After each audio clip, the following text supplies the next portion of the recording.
Isang social media influencer? Social climber daw?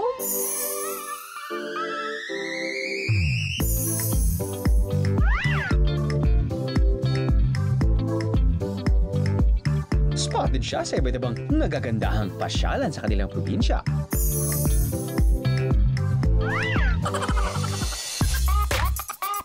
Nang iinggit pa habang nagmumukbang ng nagsasarapang pagkain dito. Mas masarap mainit, parang relasyon namin. Mapapawaw ka sa sarap. Simot sarap. Pati ang sikat na Big Five, kinaibigan pa, di umano nito? Sana pa yung talent mayroon siya, kaya yung mag-transport. Hello, good morning! The Who ang aming biyahero correspondent for today's video. Ang super viva na rakatera ng Negros Occidental. Presenting Erica Embang in the house, biyeros. Pero hindi raw totoo ang chismis. No to social climbing. Dahil ang mga pupuntahan, gagawin at kakainin ni Erica, siguradong pasok sa bulsa. Tara na sa biyaheng mura pero sosyal sa Negros Occidental. Kilala ang Negros Occidental bilang Sugar Bowl Capital of the Philippines. Dito kasi nanggagaling ang 64% ng supply ng asukal sa buong bansa. Sa kabila ng pagtaas ng presyo ng asukal, abot kaya pa rin kaya ang local delicacies dito? Dito po sa Negros, ang presyo po ng pagkain ay mura. No? Definitely mas mura sa Manila at sa Cebu. Kapag nagdadala din po ako ng bisita, pupunta kami sa isang cake store, pinapa-guess ko po sa kanila kung magkano. Lagi silang nag-iisip na mas mahal. Pero actually, ang food dito ay mas mura. Ano kaya ang mas bet nyo, Beros? Sweet o savory? Mukhang magkakaiba ang gusto ng biyahe ni Drew Team, ah. Pero ang puntahang ito, pangalan pa lang, sosyal na. Tunog mayaman. Señorita Bacol started in 1960s and it was first founded by my great-grandmother, Lilia Linaja Gonzaga, and it was passed down to my grandmother, Leslie Gonzaga Oncinco. Hindi ito uri ng saging, Beros, ha? Isa itong pastry na pinalamanan ng yema. Effortless daw ang pagkain nito dahil it melts in your mouth talaga. Tama ba, Señorita Erica? Paano mo ako subuan na parang feeling senyorita? Go. Malinamnam. Punong-puno ng pagmamahal. Teka, big polvoron nila yan, Erica. Hindi pa yan ang senyorita.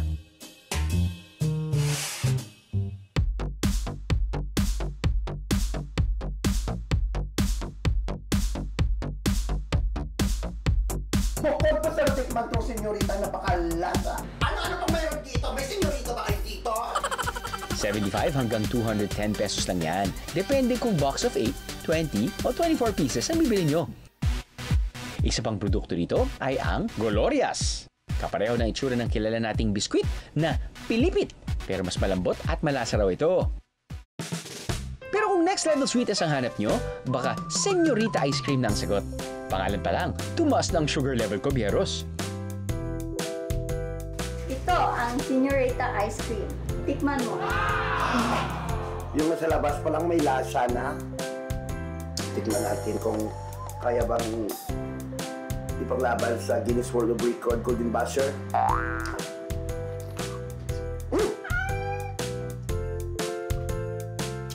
Nang-melt siya sa aking dila, tsaka yung aftertaste niya isa talagang hindi gaanong matamis, tamang-tama ang timpla, natural talaga yung pagkagawa niya. Parang ngayon ako nakatikim ng ice cream na special, ice cream di Señorita, na parang feeling ko talagang Señorita din ako. Lakas din daw maka-feeling Señorita at Señorito ang mga hayop na inaalagaan sa Negros Forest Park. Nagbukas ito noong 1986 at may layunin na sagipin ang mga hayop na biktima ng illegal hunting at pagkasira ng kanilang natural habitat. They are protected because they are inside the aviary or the enclosures. But then we are not stopping in this kind of program that we have. We release them back to the wild. Kabilang na riyan ang uri ng ibon na ito na tinatawag na red-vented cockatoo. Naninirahan daw ang mga ito noon sa mga bakawan. Pero nasira na ang mga ito dahil sa sunod-sunod na pagtatayo ng commercial area sa probinsya. Big Five ang tawag nila sa 5 hayop na endemic sa Panay at Negros at kasalukuyang kabilang sa listahan ng critically endangered animals. The animal that we're looking at here is one of the big five, and this is the Philippine or the Visayan warty pig. Ang animal that makita mo dere is the rufous-headed or the Walden's hornbill. And this species of hornbill, it's only found in 2 islands, which is Negros and Panay. And unfortunately, this is apparently one of the most critically endangered hornbills in the world. This is actually the second most endangered.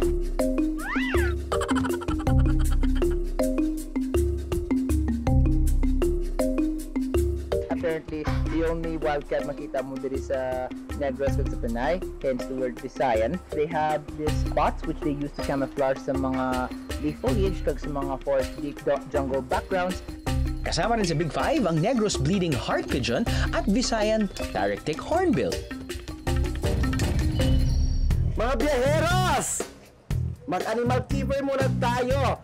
At ngayong araw na ito, magpapakain tayo ng alaga kong si Asol. Ang tawag sa kanya, Selfin Lizard. So, papakainin natin siya. Oh. Pwede ba kainin to? Oh no! Yeah, that's for him. Oh, so, hindi pala para sa akin. Okay. So, open the door. Drew! Dahil nag-animal keeper ako ngayon, magpakain ka rin dyan! Galing naman talaga ng editing namin, no? Pero Erika, yung hamon mo na maging animal keeper dito sa Ninoy Aquino Parks and Wildlife Center, gagawin ko.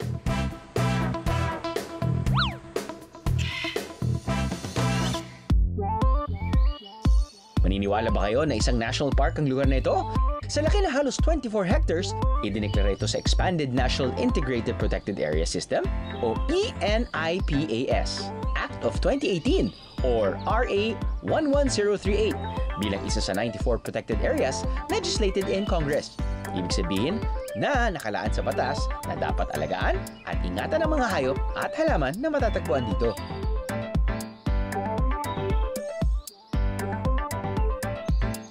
Paano po napadpad yung mga ibon dito? Yung mga ibon po na yan, napuntat po dito yan, gawa po ng mga, yung iba, rescue po yung iba. Rescue? Okay. Yung iba naman po, donate po dito. Kaya lang po, kalimitan po, yung iba, marami po dito confiscated po na animals po kasi marami po nag-aalaga ng walang permit po. Permit. So, correct me if I'm wrong, kapag ako isang whatever, citizen, at gusto ko magkaroon ng red-vented cockatoo sa bahay, hindi basta-basta ako pwede makakuha ng red-vented cockatoo. Kailangan ko kumuha ng permit sa DENR, tama po ba? Meron po bang logic behind caging specific breeds of birds together? Hindi rin po kasi nag-aaway din po sila. Katulad po nito, pwede silang pagsamahin, Hindi sila nag-aaway. Naku, wag naman sana silang mag-away-away kapag susubukan kong maging animal keeper nila. O, behave kayo please! So, sa animal keeper, syempre, kasama dyan yung pagpapakain ng mga ibon. Ano ba yung kanilang diet? Yung nasa platter na to or yung nasa tray, nakikita natin ay papaya, may kamote, may cucumber, may saging, may mansanas, at may pechay bagyo. Pasok tayo sa gate. At iniisip nyo, papasok ako sa loob. Gusto ko talaga pumasok sa loob, pero nilalagay lang pala ng animal keeper itong tray na to na may pagkain dito sa slot.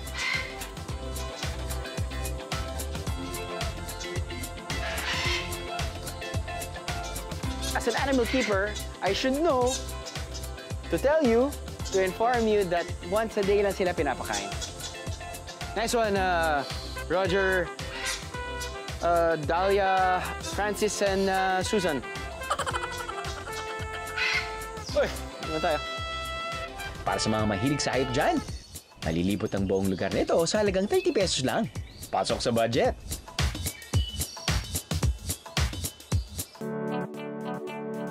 Murang pasyalan na may privacy? Bisitahin ang kakabukas lang na campsite sa Barangay San Fernando sa Talisay City. Sa entrance fee na 20 pesos lang, all day pasyal na kayo, B! Pwede kayong mag-staycation dito. Mag-rent kayo ng accommodation natin, which is yung TP hut and yung bahay kubo. And also, you can try out camping. Pwede din mag-picnic. And you can dine in at our restaurant. Meron silang mga kubo na kasya ang 3 hanggang 4 na tao sa halagang 1,500 pesos.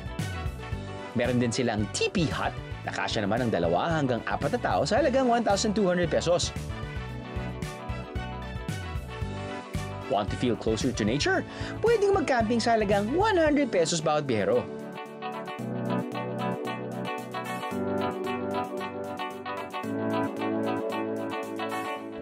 Experience ko dito, parang may freedom ka dito. Oh yeah, may freedom ka dito. Tapos may mga designs na parang nasa kubo ka talaga. Tapos So ito pwede bang buksan to? Yeah, pwedeng buksan dyan. Merong ano pa dyan. So paano ito buksan? Hindi lang kailangan pull out. Pull out palabas. Wow! May sariling sala dito. Halika dito. Ayun. May emphasize mo talaga yung gawahan, no? Balay gawahan kasi bahay na nga. Mag-overlooking ka dito. So yung sinasabing gawahan, in other words, ay longgo. Gawahan. So, sightseeing, ganyan-ganyan. Napakalamig ng hangin. At saka buko dito, may sarili siyang toilet, di ba? So, yung tubig natin dito is spring water. Sigaw-sigaw ka dito. Asan na kayo? Marites! Marisol!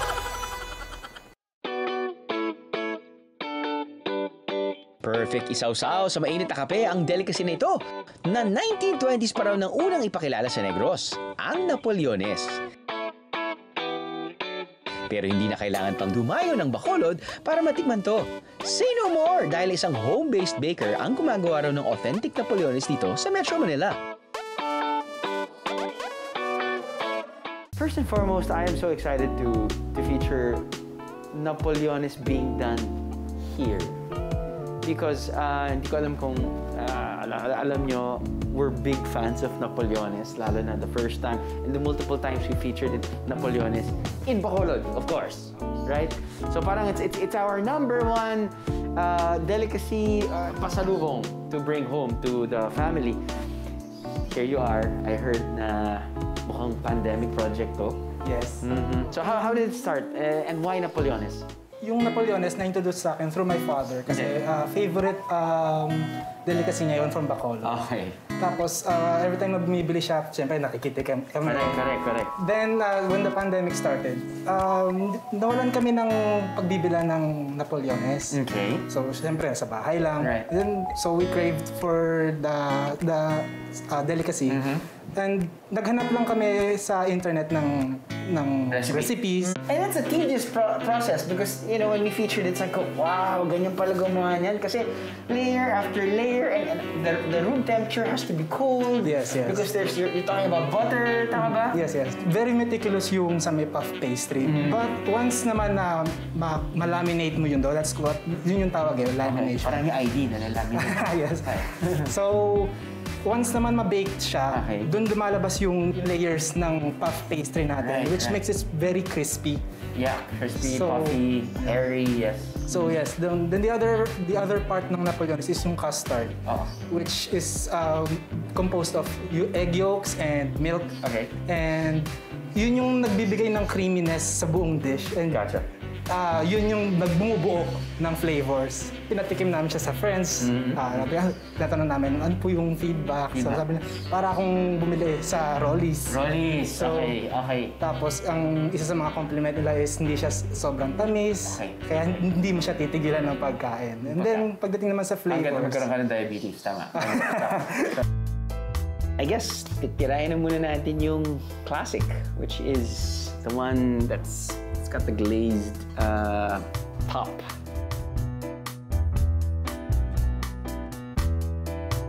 If you guys know what I'm talking about, whenever we feature Napoleones on the show, the reason why it's probably my top 3 desserts is that, one, texture when you bite into it, it's multi-layers of That's one of the reasons why I love eating croissants, because of that different layers, lalo na when it's baked. Iba yung layering niya, and then I get that same texture from the Napoleones. Siyempre, hindi mawawala yung masarap na custard sa loob. Tapos nun yung tamis sa taas.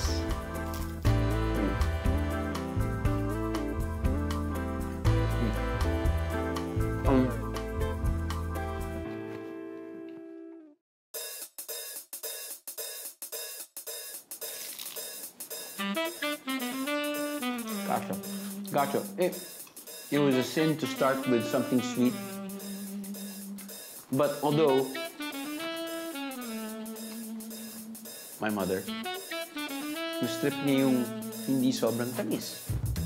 Yun yung makukuha mo sa dark chocolate, Napoleones. Sometimes, baka sobrang nasusuya ka na sa sobrang tamis at gusto mo ng konting medyo lesser sweet type of dessert. But very curious about this blueberry cheesecake. So heavenly. And yeah.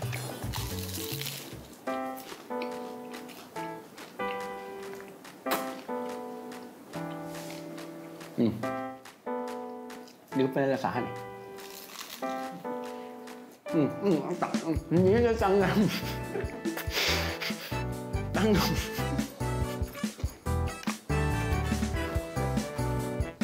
Tanggal kamay na to. Think blueberry cheesecake na on a puffy, pastry. Pretty much ganun yun. Although, like what Lance said, there's nothing like the original. And for me, if you really crave, I still crave for Napoleones. And Napoleones is pretty much this one. Glazed top, flaky texture, and then that custard in the middle. It's just perfection. Patawag ng doktor, please. Mabibili ang isang box sa halagang 280 pesos hanggang 300 pesos, depende sa flavor. At least 1 day advance raw dapat ang pag-order sa kanila, pwedeng gawin through their social media page. Ang napadpad na rin dito sa Maynila. Kung may sariling version ng longganisa ang ibang mga probinsya tulad ng Vigan, Lokban, at Cabanatuan, syempre, may pambato rin ng mga Negrense. Ito ang longganisang pudpud. Hindi tulad ng mga tipikal na longganisa. Hindi ito nakalagay sa bituka ng baboy. Ito ang business ng tubong Bacolod na si Catherine.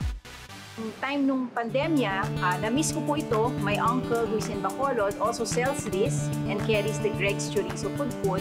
Hindi po siya makapagpadala sa Maynila. So ang naisipan ko po ay hiniram ko sa kanya yung recipe. Tinikman ko, tinry ko po sa Maynila, not for selling initially noong 2020, but para po sa aming pamilya kasi gusto nga namin siyang kainin. I tried to sell it to relatives, to friends who used to buy from my uncle from Bacolod, and nagustuhan po nila. Kumpara rin sa ibang longganisa, lean ground pork at halos walang tabang ginamit sa paggawa ng version ni Catherine ng longganisang pudpud. Sanay po tayo sa matamis, no? Pag sinabi longganisa, medyo sweet, medyo may konting spice. Ito po talaga hindi siya matamis. So it's savory. More on garlicky, more on vinegar.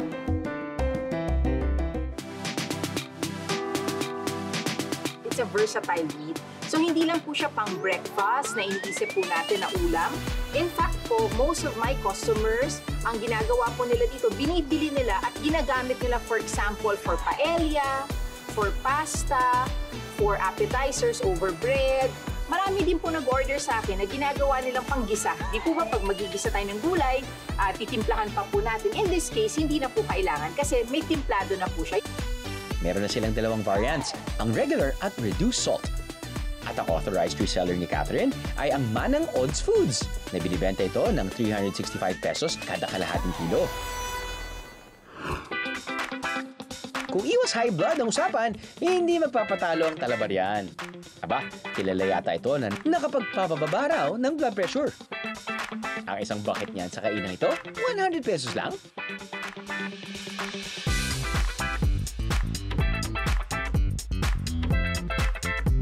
dito sa Talabahan, sikat naman namin ang aming chicken inasal dito sa Red's Talabahan.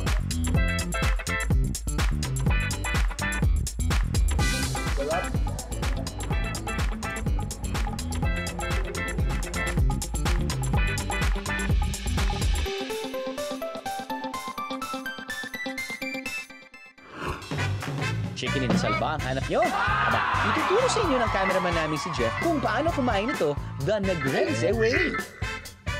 Siyempre, gumawa muna ng sausawan na pinaghalong suka, toyo, at kalamansi. Saka lagyan ng chicken oil ang inasal ng manok. Pati na rin ang kanin. Ibuhos mo, baby! And the best way to eat it? Siyempre, nakakamay. But don't forget to wash your hands first, Pieros.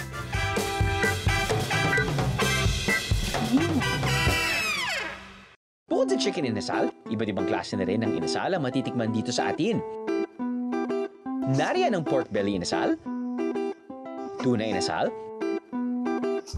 at bangus inasal. You want them all?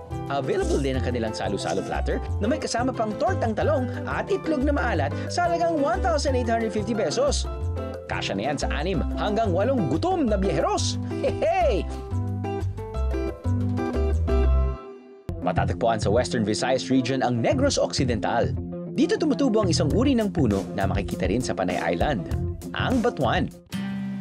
At sa kainan ito raw, masarap ang bersyon ng Negrense specialty na hinahaluan ng batuan, ang KBL o kadyos, baboy at langka. At ngayong araw na ito, magiging special ang ating KBL na iluluto ko dahil nandito ang aking kasamang si Jairos at siya ang tutulong sa akin kung paano namin gawing special ang inyong mga KBL.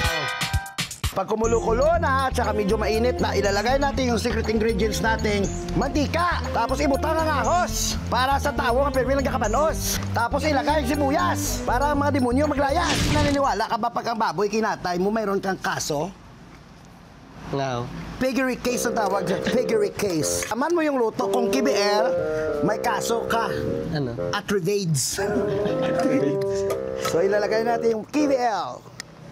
Ilalagay natin yung kadyos!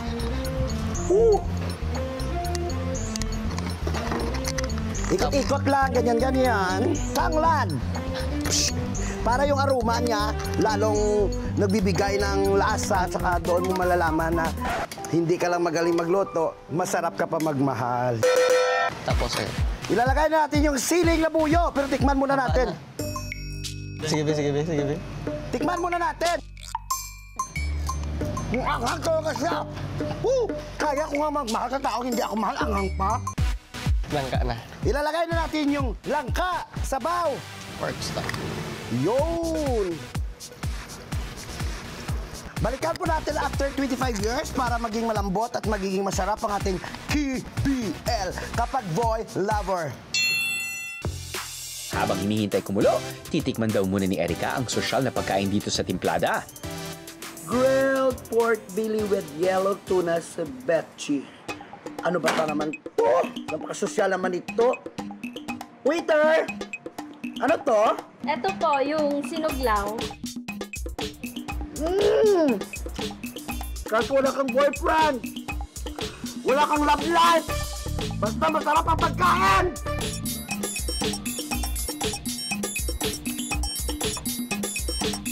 Take home ko na to. So ngayon lalagay natin yung secret ingredients. Batuan! Tuwing! Ang batuan na ito, kakainin ko, simbolo po na kahit maasim yung mga pinagdaanan namin, masaya pa rin kami sa pagluluto namin. So ito, hindi mo makita na asiman ako. Kung nakita mo man dito, hindi ako yung nasiman. Naalala ko lang yung hirap na pinagdaanan namin na dati. Wala kami bigyan. Ginawa na namin hapunan. So, hindi ako nasiman. Maliit na bagay.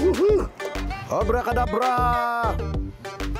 5 minutes. Kumulo-kulo na siya. Yan.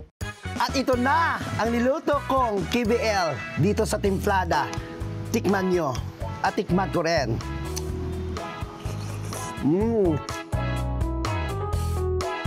Draw! Dahil nagluto na ako ng KBL, ngayon, ipagluto mo rin ako ng Negrense Des. Uy! Relax ka lang kung hindi ko nasalo yun. Di pumunta na eh. Hindi na ako makakaluto. Ay, nako talaga ito. Pabotohan na din tayo. At nagluto ka din ngayon ng KBL gamit ang Batuan, which is your special ingredient. It's my turn to cook a dish gamit din ang Batuan. Ang pampaasim, syempre, ang ating secret ingredient na Batuan. Yung Batuan na to ay actually in the form of a paste. Siyempre, gamitin natin ang ating cute kaldero na batuan. Good for one din ang serving. Anyway, mainit na yung kalan. Cute kalan. Maglagay tayo ng mantika. Garlic, potato.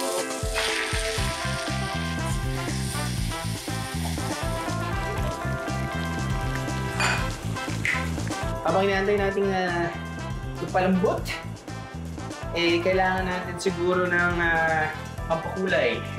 Gagamit tayo ng atsuete, lalagay natin dito sa bowl na may tubig, no? Okay, siguro yan. Para madaling matunaw ang atsuete, kumuha tayo ng konting sabaw sa pinakukuluan natin. Kukuris yarn? Hehe. Ginagamit ito sa sugal eh. Hindi po siya. Atsuete? No. Serian daw po yung pinagbidaan ni Aljur Abrenica dati. Ang atsuete.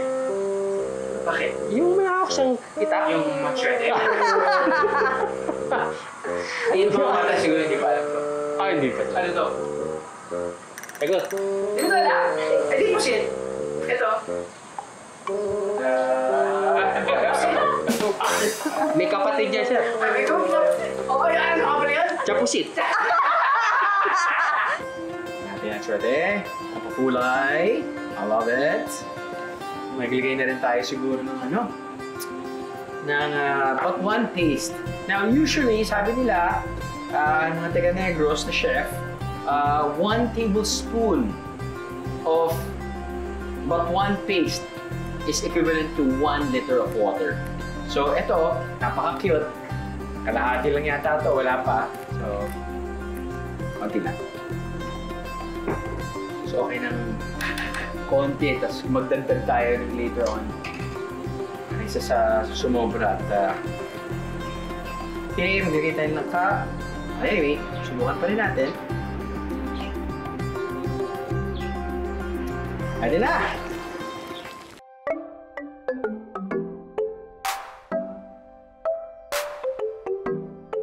First time ko po makatikim dito, so medyo may maanghang. Pero sarap naman po. Yung meat, malambot po siya. It's pretty much like bulalo, pero may konting asim. So parang hybrid nga ng bulalo and sinigang. Yung papaasim sa kanya ay yung hinalo natin Batuan, which was in a form of a paste.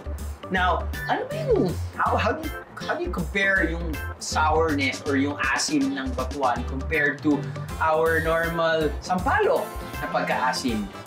Or yung asim ng kalamansi, di ba? Yung Batuan is on the milder side. So please don't expect it to be like, yung sinigang na paghigop mo sa sabaw na parang sarap, di ba? Kuminsan yun yung hinahabol natin. Kuminsan din, which I think we spoke to a food historian in Negros, kaya nila pinili yung Batuan, not only it's pretty much endemic to that region, parang mas gusto yata nila yung milder sour taste. Kaya yun yung ginamit nila for KBL, yun yung ginamit nila for Kansi. Kalahating oras lang mula sa mismong bayan ng Bacolod, mararating na ang Eco Farm na ito.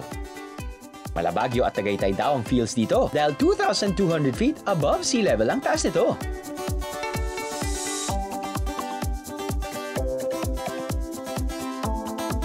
Good morning! Pakikilala ko sa inyo, boyfriend ko noon, driver na ngayon. Sinong pangalan? Alex. Alex, ilang taon? 65. May asawa? Wala. Deserve mo, charot. Guys, pakikilala ko po sa inyo yung alaga ko, si Cara. Carabao. Guys, ang pagsakay sa Carabao, hindi basta-basta, kailangan may initiative ka. What is Carabao? Ayun. Bye-bye! Ayaw ko na sa Pilipinas. Alis ako dito. Maraming chismosa, mga marites. Bye! Bye-bye, get! Importante buhe! Layas ka! Layas ka! Oh no! Ano nangyari kay Erika? Layas ka!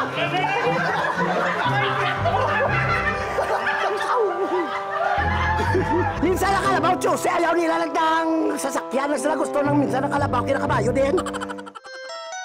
Ang susunod naman na destinasyon, mukhang huling hantungan na ang peg. Naku, bakit kaya? Welcome to Coffin Break Bistro! Tikman natin yung pinakamasarap kung anong mayroon dito. Pagkain ng patay o pagkain ng buhay. Waiter! What's your order? Ay! Si Diyos ko Ginoo! Ano ba yun? May mga buhay talaga na parang patay. May mga patay rin na parang buhay.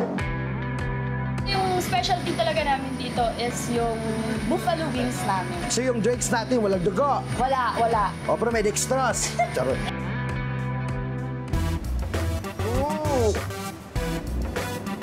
Kahit sinong patay mabubuhay talaga sa sarap. Erika! Lumabas ka na dyan! Yung utang mo, bayaran mo na! Hindi ka papayag sa iyong mga utang! Erika!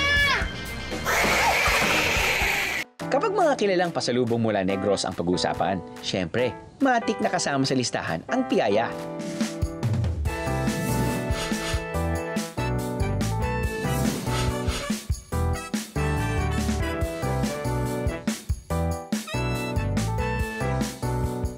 Pero makikita na rin daw ito na inilalako sa mga kali ng Maynila. One proud Negrense ang may-ari ng piyaya cart na ito. Nagsimula sa pagtitinda ng classic flavor noong 2012. Ngayon ay nadagdagan na raw ang flavors nito. Meron na rin silang chocolate, ube, at mangga. Mabibili ang authentic piyaya sa halagang 10 piso kada piraso.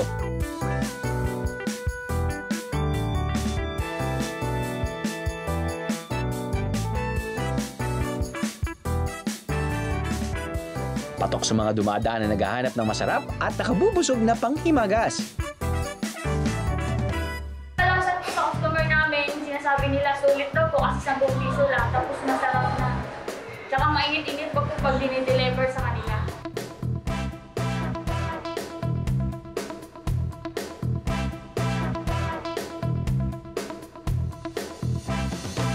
Kahit last stop na, tuloy-tuloy pa rin ang pakikipagsosyalan at pagmamaganda ni Erika. Pak ganun! Nagbukas noong 2018 ang resort nito sa Silay City. Tumatanggap sila ng day at overnight guests sa kanilang cottages at glamping tents.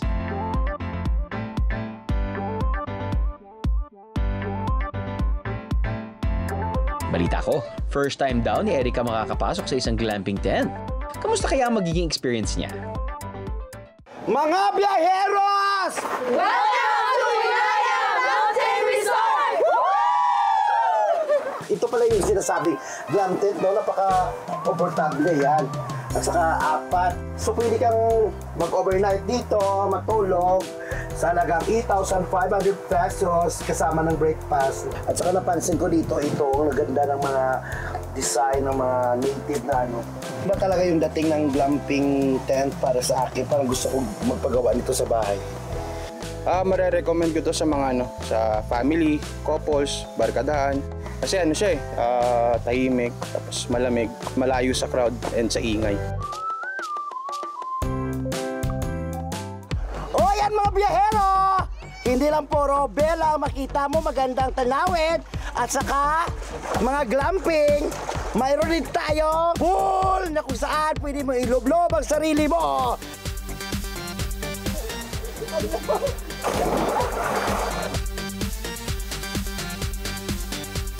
Iba yung mag-swimming mo dito, nagbabago yung anyo mo. Lupit tayo yung totoo itsura ko, friend.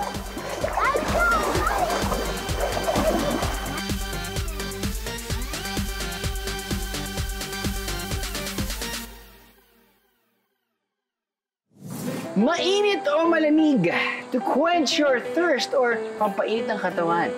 Siyempre, ang mystery item natin for today ay ang ever so reliable and eco-friendly na tumbler.